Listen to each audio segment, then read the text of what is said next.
Hello and welcome to Overthinking Eurovision. I'm Matt Belinkie. Now normally I just write and edit these videos, but Matt rather was so disturbed by these sad dog videos he saw on Luke Black's LiveJournal that he took his basset out to a day spa for a long weekend. Apparently that's a real thing.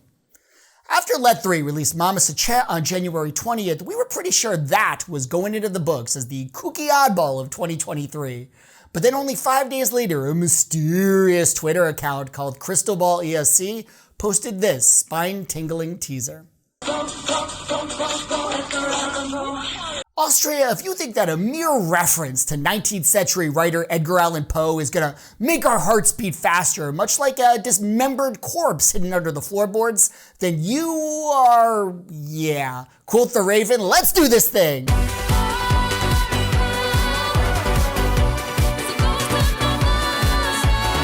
First off, Taya and Selena are westernized nicknames. Taya's full name is Teodora Špirić. Her parents are Serbian, which is why the S is wearing the same little hat as the S from Mama Sache. Which S wore it better? You decide. Vote in the comments.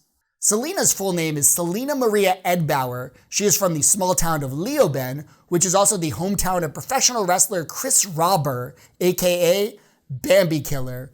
Great nickname, no notes. Anyway, the name changes remind us of Azerbaijan's winning entry from 2011, where Elder Gasimov and Nigar Jamal rebranded themselves El and Nikki to appeal to an international audience. This is Taya and Selena's first collaboration. Both of them have tried out for Austrian Eurovision in the past and came in second. So having them join forces to make their shared dream come true is a nice feel-good story, but stylistically they are not an obvious pairing. Selena is very much in a soul pop kind of R&B soul. I'm more in like a rock pop kind of thing. Okay, so how did they end up co-writing a song? Well, first off, they have been friends ever since they competed together on the Austrian talent show Starmania 21 a couple years back. Don't wanna sing mad songs anymore. Only wanna sing your song. Head on the water, now I can't breathe. It never felt so good. Now, way back in 2007, Starmania featured this guy named Tom Newworth.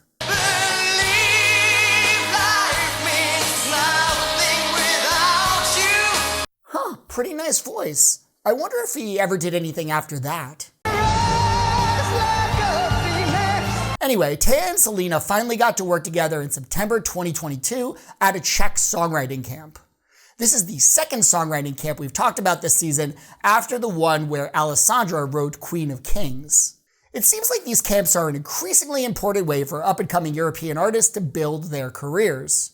Looking at Taya's Instagram, we saw she was at another camp in Switzerland over the summer, and Selena was at a Hungarian songwriting camp in October. Now, one of the reasons these camps seem to be so successful at producing interesting music is that they pull you out of your comfort zone. Selena and Taya have very different styles, but the camp paired them up to work together, and they ended up creating something that neither of them might have attempted solo. But we want to point out that while these camps might be valuable creative and networking opportunities, they also seem like substantial costs for an aspiring artist in travel expenses and time. Put a pin in that one. The whole financial side of songwriting, it might be relevant later. So at this songwriting camp, Taya and Selena joined forces to create Austria's most exciting song that references an historical figure in the title since 1985.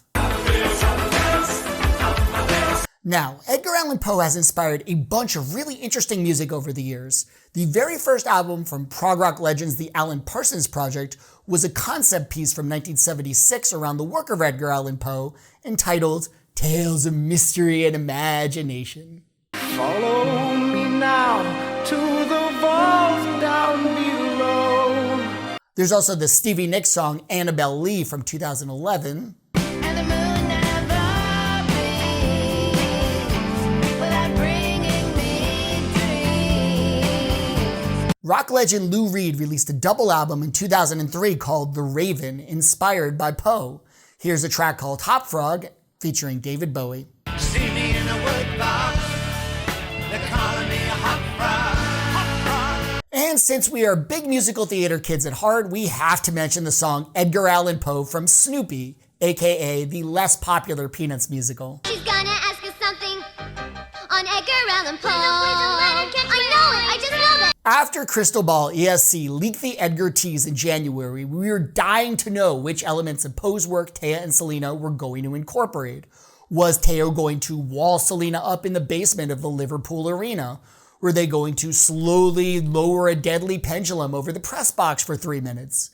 It turns out this Edgar Allan Poe song contains not a single detail about the life or work of Edgar Allan Poe, which we have to admit is a little disappointing, but also very interesting. Because if this song is not about Edgar Allan Poe, then what is it about? We wanted to write a song about how it feels when you write a good song. So it kind of feels like a ghostwriter and like the creativity flows through you. The producer Ronnie Janicek is one of the song's co-writers who was there at the camp, and he gave some important context on his Instagram. We were writing this epic ballad and it was very emotional. Everything went super smoothly throughout the entire session and it almost felt like the song was writing itself. So that's why we finished early and we had extra time left. The idea behind Edgar came from the feeling we had working on the first song. Okay, so the first song went really fast. And then they wrote Edgar really, really fast about how fast the first song went. And the way they describe writing the song, just embracing the silliness, feels a lot like the documentary footage that was recently released from another songwriting camp. If you don't like the name Keith, I'm gonna call you Jim. Oh! I think there's something really appealing about stories of how great songs came together effortlessly fast. Dolly Parton wrote I Will Always Love You and Jolene on the same day. Paul McCartney heard the melody for Yesterday in a Dream. I think we all understand that creative work is usually just that, work. Sometimes it is years of trying and failing to produce anything worth sharing, or at least worth selling. No rats! I'll never finish this song! Never! So even though a hit song coming together in a couple hours is not typical, it sure is fun to fantasize about. Much like Elton John's Your Song, or Mae Muller's I Wrote a Song for that matter, Who the Hell is Edgar is about itself, on one level. But Taya and Selena have also said that this is a song about the struggles of being a female songwriter. There's always the vibe of that we're not equal. that we're not equal. We always have to prove ourselves or work twice as hard, or women support women. I guess that's like the message we're going for.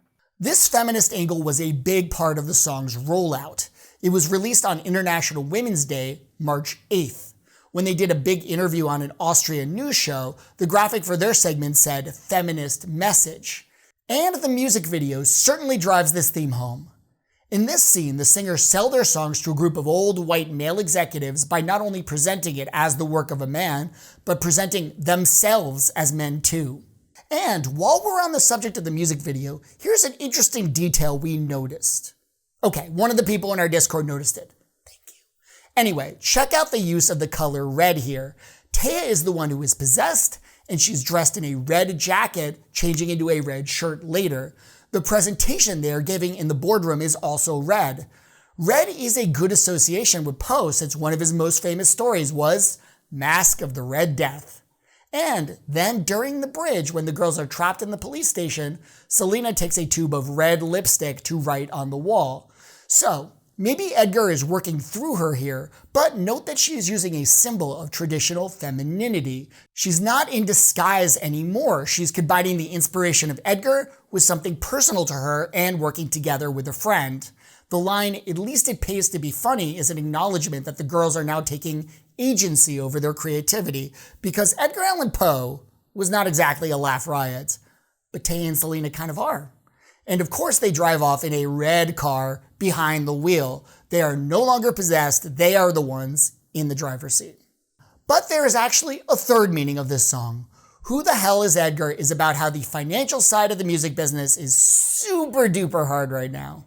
We found out that Edgar Allan Poe was actually the very first well-known writer that only lived by writing. So he didn't have any job. He just made his money by writing, and therefore had like a very financially difficult life, which we can kind artists, we can relate. We can relate. Guys, this quote drove us crazy for days because she is so confident there, and she has repeated this fact in multiple interviews. Hat sich das so gefügt, dass Edgar Allan Poe eben der allererste Schriftsteller war, der nur vom Schreiben gelebt hat. But the idea that Edgar Allan Poe was the very first full-time professional writer in history is bonkers. But finally, we found the source of the confusion. This Simon & Schuster biography of Poe notes, Poe was the first well-known American writer to earn a living through writing alone. Okay, American, got you, American, that is key information. So, let's talk about making a living as an artist. At first, Taya is optimistic that having a famous ghostwriter is going to make her rich, and Selena wishes she could get in on the action too. Maybe someone out there knows what Shakespeare is so I can get a taste. It's only when we get to the bridge that reality sets in. 0.003. Give me 2 years and your dinner will be free. The numbers, basically. What do they mean? This is a reference to the fraction of a penny Spotify pays per stream. Although to be totally accurate, Spotify doesn't actually pay a fixed rate per stream. It divides all the money it takes in proportionally by every track that got listened to over that time period. So for instance, if Taya gets listened to 10,000 times in September and the same 10,000 times in October when Taylor Swift released Midnights, then the royalties per stream may be lower for October because all those Swiftie streams means there's less money to share with everyone else. But let's just accept that 0.003 is a good shorthand for what a raw deal streaming is for musicians nowadays. Pretty much since the jazz age, the main way a popular musician made money was by selling recorded music. Whether it was records, tapes, 8-tracks, or CDs, getting people to buy music was the source of the lion's share of their income. Now, check out this video that was posted back in February, where this guy reveals exactly how much money he made from a song that had 1.5 million streams across multiple platforms. The total was a little more than $4,000 over the course of multiple years. That turns out to be $0.0026 per stream, but then he drops the real bombshell. There's another aspect to this. So we promoted this with Facebook ads. We spent around $3,500. So we've actually profited around $500. 85% of the money he earned was spent on promoting the song, leaving him with $500 to show for all his creative effort and marketing elbow grease. 20 years ago, 1.5 million album sales could make you a multi-millionaire. 1.5 million streams doesn't even pay your rent for a month. Now, another way to look at it is that 20 years ago, selling music was the business model for an artist. Today, the music is given away as a marketing tool to build the artist's brand. Almost every major album rollout involves uploading the tracks to YouTube for anybody to enjoy. And maybe the single most critical thing an artist can do to help their career is to get a track trending on TikTok. The idea that only paying fans should be able to even hear the music feels super outdated, like putting 2 spaces after a period. So, okay, if selling music isn't the business model anymore, then how is an artist supposed to make money? Theoretically, touring. You give away the music to build up a fan base that's willing to shell out for premium concert tickets, and that's where you cash in, right? But it turns out the economics of touring are actually pretty grim now. First, the same inflation we've all been feeling is affecting touring budgets as well. Fuel is more expensive, hotels and food cost more, and that inflation also makes it more difficult for fans to be able to afford the tickets. So over the past couple years, there's been a string of established artists who have been forced to scrap tour dates. DaBaby, Swedish House Mafia, Lorde, Weezer. Today, it is easier to produce and share music with the world than ever before, and it is also arguably more difficult to make money in the music business than ever before because the price of music has been effectively set to free.